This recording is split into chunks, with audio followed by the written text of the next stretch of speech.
Oh, hot, hot, hot, hot! Hot, hot, hot, hot, hot, hot!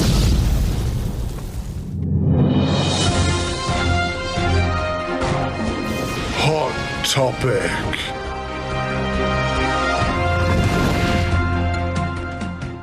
Hello and welcome to the Spicy News Hot Topic. Little bit of heat, little bit of spice with your news on a Friday. Hot, hot. Super hot, super spicy news. And that was the hot topic. That's it. It's just, you're welcome. Yeah. I came up with that on the spot. That wasn't rehearsed. 40 seconds and we're done. Nice. So, Scotty, the hot topic this week is one that is particularly important to me because there has obviously been a lot in the news about, we discussed it in the last hot topic, causes.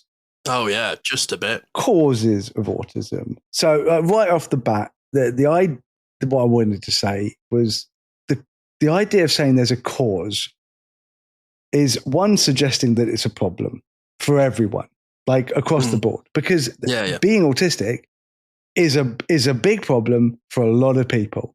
Oh yeah, and it does upset me because I literally put out a post that said, my wife and I are autistic and we had autistic children. That's why they're autistic, right? What caused my children's autism was my wife and I both being autistic and having autistic children. And someone literally went, oh, don't speak for all autistic people. That's just your experience. And I'm like, right, but this same person was like, oh, but we should definitely listen to Donald Trump because Donald Trump isn't apparently speaking for all autistic people. He's literally doing a thing that says Tylenol causes autism and you suffer from it and it's a disease and it's an epidemic. Repeated by the White House that autism is an epidemic that's destroying families across the board. And instead of saying there is a small amount or some autistic people or various autistic people might have this experience, he just blanket phrase because it suits his fucking agenda. It suits his rhetoric to just blanket diagnose us all as being absolutely miserable and suffering and having the worst life ever because of the autism. That is freaking hate speech, dude. That isn't helpful. All it does is make us out to be broken. Like we're damaged versions of neurotypicals. It's ableist. It's shitty. And it's like we're a minority and we're getting treated like we're a disease. I mean, it's when things come out like this article that says autism and genetics, which parent carries the autism gene?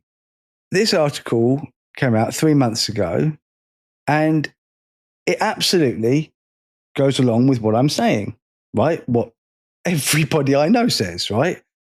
Autism is genetic. But we already know that. Yeah, I mean, when you sort of look at the article that we're discussing, it's from Abacus Therapies, and I've read this for the first time this morning of the morning of recording, and I don't get why this is a thing. I don't get why this is an article, simply because like some of the language that it uses, families receive an autism diagnosis. One of the first questions that comes up, is it about genetics? Which, as we're discussing, and off the back of that, it's like, these are completely understandable concerns. It's not as simple as one gene or one parent being responsible. Yep, responsible. So this is the sort of like language that's comes from it. It says, which parent carries the gene, the mother or the father? Both mothers and fathers can carry genes associated with autism. Since every child receives genetic material from both parents, either parent can potentially pass along genes that increase the likelihood of autism. However, if we're looking at which parents' genetics might have a slightly stronger influence, recent research suggests something interesting. Doesn't then give said study. Some studies indicate, doesn't say which ones, doesn't give links, that autism parental gene, the certain genetic variations from fathers might be passed on more frequently, as siblings with autism often share more genetic material from their father's side, to which it finishes, this doesn't mean that fathers are to blame for autism, nor does it mean mothers don't contribute genetically. And this is what you're saying. This is the sort of article and the language that led me down a really negative place when I first got my diagnosis, because this is the majority of the stuff that is easily readily available to newly diagnosed people, in that I know it's genetic. That makes absolute total sense to me that it's genetic, because it is. But what absolutely baffles me is that you have an article like this that goes, some studies suggest, show them to me.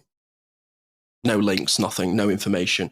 And the constant parent blaming that comes from all of these articles, that feeds into this I was going to use a different word, but I can't find anyone other than bullshit, that we're hearing from Trump, and, the numbers that they throw out and just the wording that they use is so goddamn negative. Like somebody has put an update on your child and broken them, and if we can get rid of it, you'll have your child back. It just absolutely messes with my head how you have people, like you and I will never say that I'm a specialist, I'm an advocate, but why aren't other sites being mentioned? Why aren't there other references? Why do you and I know about all of this information that's done through actual research, and yet it never seems to get mentioned?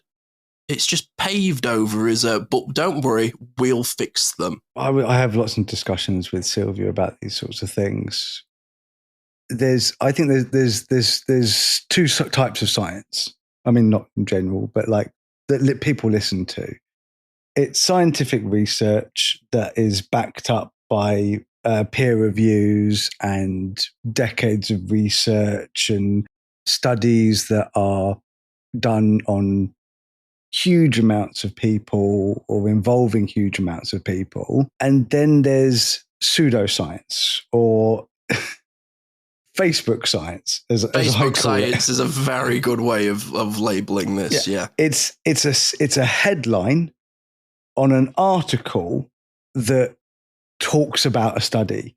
So it's not you've read the study, and you haven't even read the article on the study. You've read the headline of the article of the study. And everybody knows what a headline is. It's an attention-seeking word salad. That's what a headline is. Or as we call it in the media, a hook. A hook, yes. It's literally clickbait. So people want you to engage with their page. I mean, I don't do clickbait. I mean, people might argue with that. I just talk about being me. But clickbait is something like, Musk, releases bees into the atmosphere that are all made of Lego. Bees. Space bees or something crazy like that. Right? Just make something up.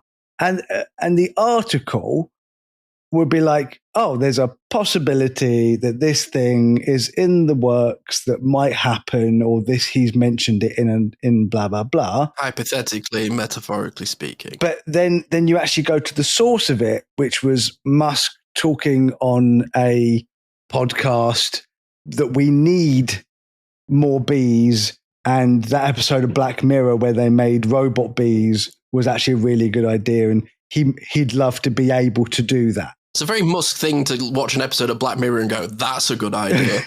but the point is, it's like, what he says, then what the article says, which is misconstruing what he says, and then what the headline says, which is sensationalizing the possibility of what he might do and act like it's a thing that he's going to do. And this is the problem with Facebook science, is the fact that it would be one study that would show a possible thing for something to do with autism. The headline will make it out as to be a fact.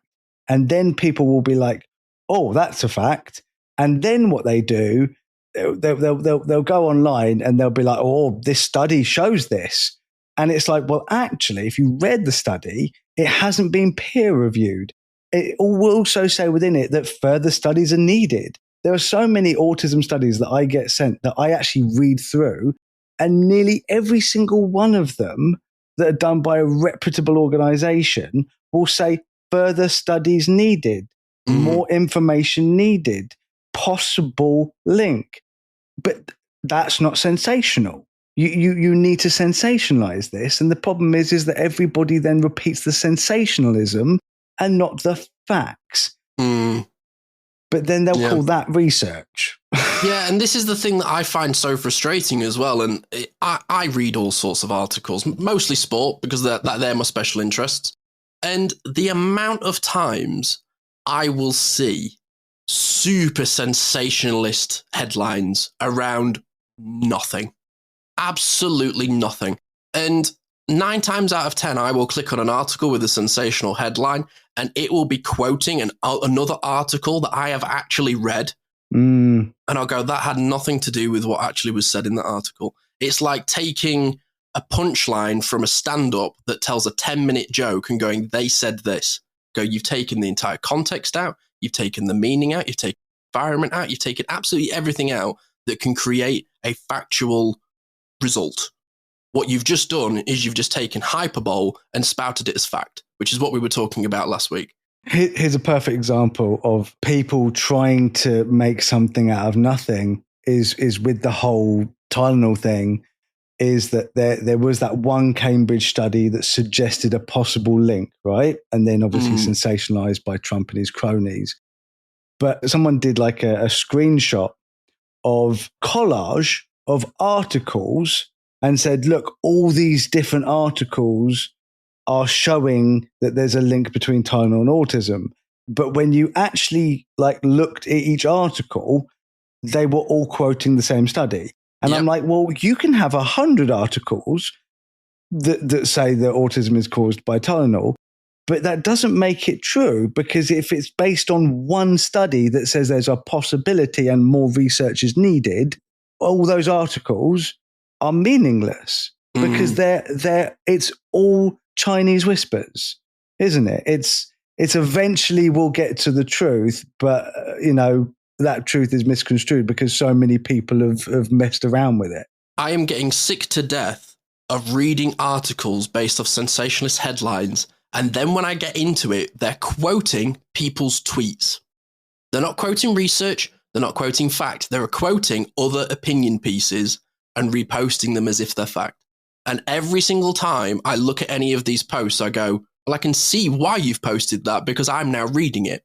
But it doesn't mean that the paper it's written on is worth anything at all. I'm like, yeah, we're having a conversation about it. You have done what you intended to do. You have started a conversation. But the thing that sort of frustrates me is that common sense is no longer common anymore, Jordan. In that people are reading these articles and going, oh, Tylenol gives your kids autism. And then as soon as you quote, Tylenol in the 50s and autism in the, very early 20th century, that entire article just might as well be flash paper. It burns up in cents. But what absolutely baffles me, is why are these articles so easy to find? And the actual research that's being done is just buried. And it's so difficult to actually filter through it all. That's the bit that messes with my head, dude, is that why aren't people actively looking for real research rather than just fixes and cures? Because no one's looking for it. So I like encourage anyone that listens to this podcast that wants to understand the reduction in synaptic pruning and wants to understand the evolution of neurodivergence and why we're so important.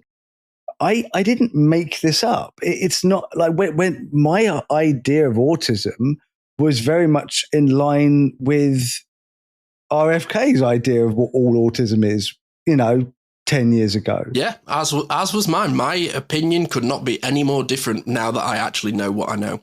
Exactly, which is why I never thought I was autistic. I didn't fit into the mold. But then suddenly, actually, it's a lot more nuanced than Rain Man and Sheldon Cooper. That there is an in between of these two ideas of what autism is, and most of us fit in to somewhere in between. That's most of us.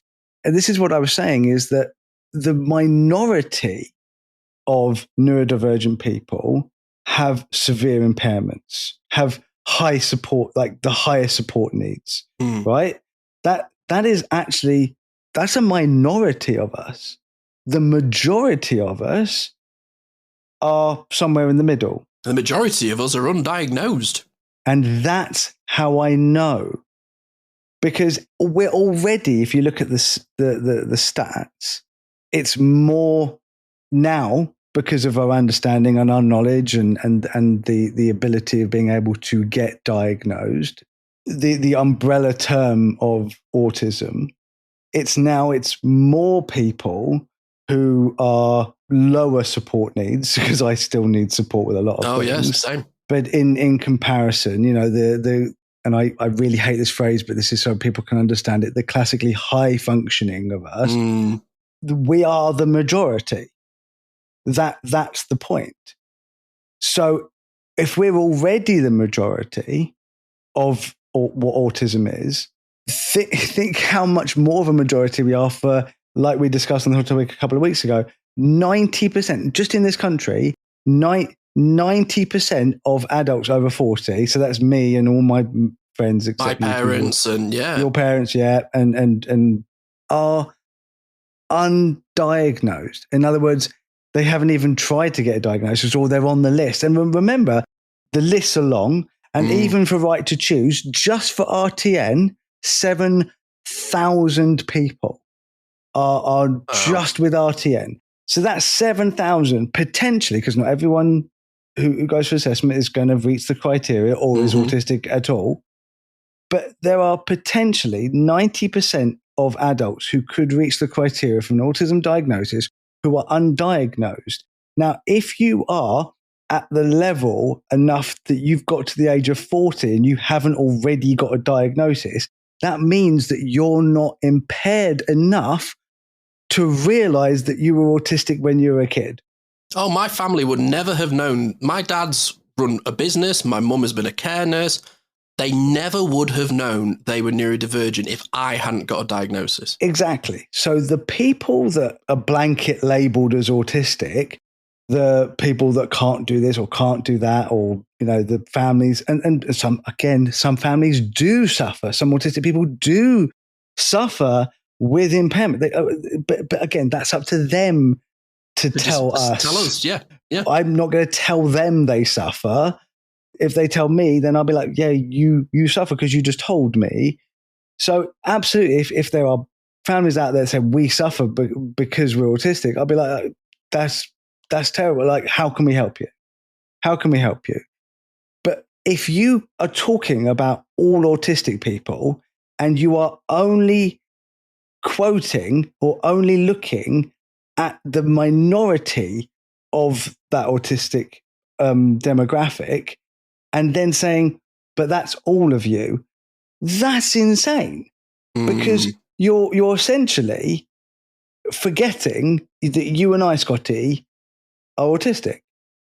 He's basically saying we aren't autistic. So you either need and I won't go to the whole Asperger's versus autism thing, because that for me is just unhelpful. Instead of looking at what causes autism, which we already know that it's genetics. It's two people getting it on. But we also know, or at least we understand, that it is supposed to happen and that it's evolutionary. And not everyone's going to want to understand that. Not everyone's going to want to accept that, because they might have a severely impaired, high support needs child. They're like, how is this supposed to happen? That isn't supposed to happen. So if something's happened that made that kid like that, and you want to research that exact thing of, okay, so why are some autistic people able to run a podcast and some autistic people can't go to the toilet by themselves? If you want to research that, at least make it obvious that that's what you're researching. Don't just say autism. Say high support needs, can't live by themselves, literally can't cope. There's so much nuance to it. It's so... But the fact is that we know the things that cause that aren't, because we don't know why that is. I mean, I have my hypothesis of the fact that it's an abundance of the reduction of synaptic pruning. So they have just too many synaptic pathways, which, by the way, that's actually been proven. But that's my thing, is that I link the two. Just the more reduction that you have. So that the less synaptic pruning you go through, the more impaired you could be. But that is a hypothesis, and that is far, far from a fact. More research is needed. More research is needed. I would love to be able to that to be funded to look at that, because if it's a possibility that we could create a drug like methylphenidate helps us by activating certain parts of our brain and changing them, there's possible that maybe there's a drug that could be invented that might help those kids have slightly more synaptic pruning. Again, that's, first of all, we've got to figure out that, and then we can look at that, and then we can look at the blah, blah, blah. But we've got to move on from the causes. We've got to move on. We already know why. So how about we look at helping the ones that are? So instead of spending money on causes, on blaming, on calculating, and like this article says, risks, because even when they get it right, like that article says it, genetics, even when they get it right, they're getting it so wrong because they're saying it's a problem. It's a bad thing. This shouldn't happen. What are the risks? Who's to blame? All these sorts of words. Yeah, it's blame, risk. It's so derogatory and so untrue, because honestly, if autism is a risk, that means innovation, exploration, art, science, invention, all the things that neurodivergent people, the neurodivergent mind, the autistic, ADHD, dyslexic, dyscalculators, all of us throughout history have contributed to the world around us. Why is that so easily forgotten just so they can go, oh, it's a terrible thing? There's so much discredit, isn't there? Still to this day. Like, we're out here, we're trying our best to stop all this negativity. And if you're going to talk about the negatives, talk about the negatives that actually exist. Talk about the reality of negatives, not just blanket autism bad. You can't do that. It's not, because it's not like that. Autism is different for every single autistic person. It's a completely unique experience. So if it's unique to every single one of us, and we accept that every autistic person is different and every autistic person acts differently or struggles differently or has different abilities or inabilities, completely different from the other, and that's something that we absolutely accept now. Why are we accepting a blanket term of autism equals bad, therefore don't do the things that might cause it? Like exist. It's just, it's so asinine. It blows my mind. But just quickly, my thing more than anything is that if you're going to spend money on researching how to help the autistic people that exist, and stop spending money on trying to stop autistic people existing. That might be a great start. May it come sooner rather than later, my friend. This is a battle that I was not aware that I would be entering when learning that I was a neurodivergent person. And, you know, I really back up what you say there. I really wish that people would put the amount of time and effort into improving our lives and to help us thrive than just to make sure that there's not any more of us.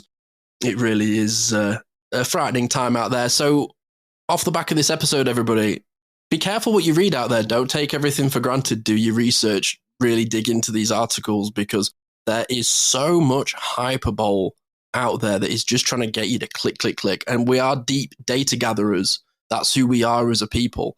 Just make sure that the data you're gathering is actually data and not just opinion pieces and just something that somebody's got for you to click on the article so that they can get revenue for ads, because that is 90% of what is out there.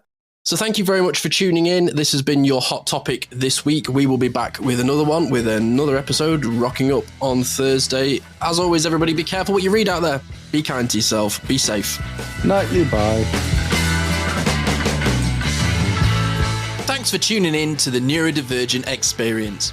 We hope today's episode sparked something for you, whether it's a new idea, a bit of validation, or just a moment of connection. Remember, new episodes are every week, so be sure to join us for the next one. for more conversations and insights into the neurodivergent experience. If you've enjoyed this podcast, help us grow. You can do that by rating and reviewing this show. Your support makes a huge difference in helping us reach more people who could benefit from these conversations. You can connect with us on social media. Find us on Instagram, Facebook, TikTok. Just search for the Neurodivergent Experience. Thank you again for listening. And until next time, take care of yourself. You're not alone in this journey.